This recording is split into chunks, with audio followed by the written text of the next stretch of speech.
Hello and welcome back to day two of Tradesmith series for 2025. In today's video, we're going to be reviewing a trade that was placed on November 4th. It was a stacked trade, so that means I took two trades. What I'm doing is I'm looking to get a quick profit on one and potentially trail with another. I have a short somewhere. I will post it in the description box explaining how I stack trades. And this was based on the 5-minute time frame. Let's get into the actual trade. So there are two trades. Again, took two trades because I stacked. One of them got a slight profit. That's the $139 profit you're seeing.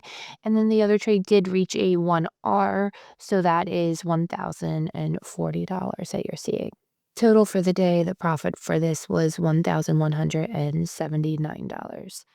Okay, so what I'm showing you here first is a zoomed out version of this. This is showing a 15-minute chart just so you can really see everything without it looking too cluttered.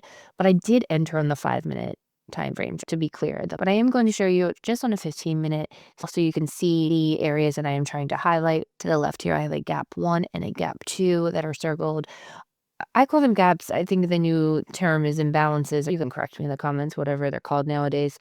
But people are always taking old ideas and kind of putting new terms to it, especially in YouTube and stuff like that. So I'm not quite sure what the newest trending term is for these, but to me, these are called gaps. I've talked about them before. If you've ever seen some of my old content, and you go check out some of those videos if you're interested in gap trading. You'll find these a lot of times like during openings, or if there's like some big, heavy, crazy news event or something that happens where it just can't fill quick enough. And weekly caps are something that the market usually does find its way back to make sure that whatever orders are sitting in that area either get filled or swept or stop losses get hit or whatever. It can be a popular place for liquidity. I find that they usually kind of coincide with zones, and that like a break of a zone will happen when you see a gap like this 1 and 2 that I have circled here. So that is what I'm looking at. We know from the video yesterday, our first video, that we were bearish with our bias. There wasn't a massive move overnight. And if you're looking at the times here, after 1800 into the 7, 8 a.m. time frame, not a ton of movement did happen, but it did consolidate overnight. But nothing really changed as far as the bias went. Market did go bearish. It has not created enough market structure overall, like on the higher time frames, for me to completely change my bias and say, hey, we have had a full-on reversal. Explain that I do target a 1R if I am counter trend trading, and then I would target a 1.5R if I am going for something with the trend.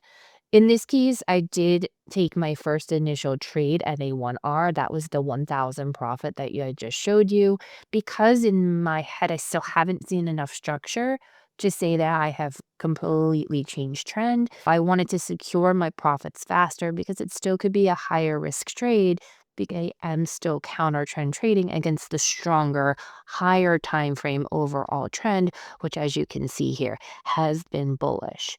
I took a trade for 1R, and then I took a second trade that I quickly secured at break even once that trade got to 1.5 reward.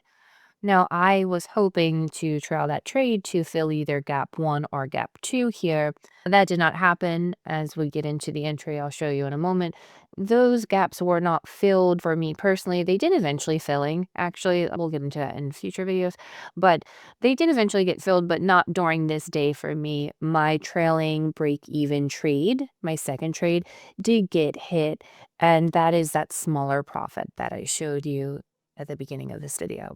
But the idea of the stacking is that you can secure your 1R and then potentially let the second one run risk-free. For this day, I secured the 1R, and then I was able to secure the second trade to slight profit, so that way I wouldn't be losing anything. And that is where the $1,000 profit comes from and the $100-some profit comes from. Okay, so let's look at the actual entry and the criteria of why I got in where I did.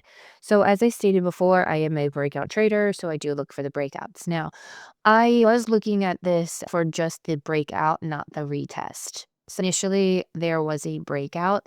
Mind you, I am showing you a 15-minute screenshot. I entered on the 5 minutes. So while this breakout doesn't look all that exciting on the 15-minute time frame, it was a little more pronounced on the 5 minute time frame. This is the screenshot that I did share. So this is what the 15-minute is looking like. It still counts though. It is a breakout from the zone, and it does have the bearish smiley face with it. Those are the two confluences I need. It needs to be a breakout from a zone, and it needs to have the most recent smiley face in confluence with the bias that I have formed based off of the breakout. In this case, the breakout is below my 15-minute zone, and I have a bearish smiley face with it.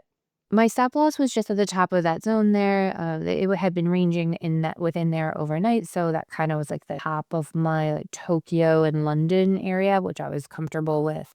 And then the initial take profit for my first trade was 1R, which I did get. Now the second trade, that had a little bit of a snugger stop loss on it, and that was able to get to a 1.5R before I was moving it to a slight profit.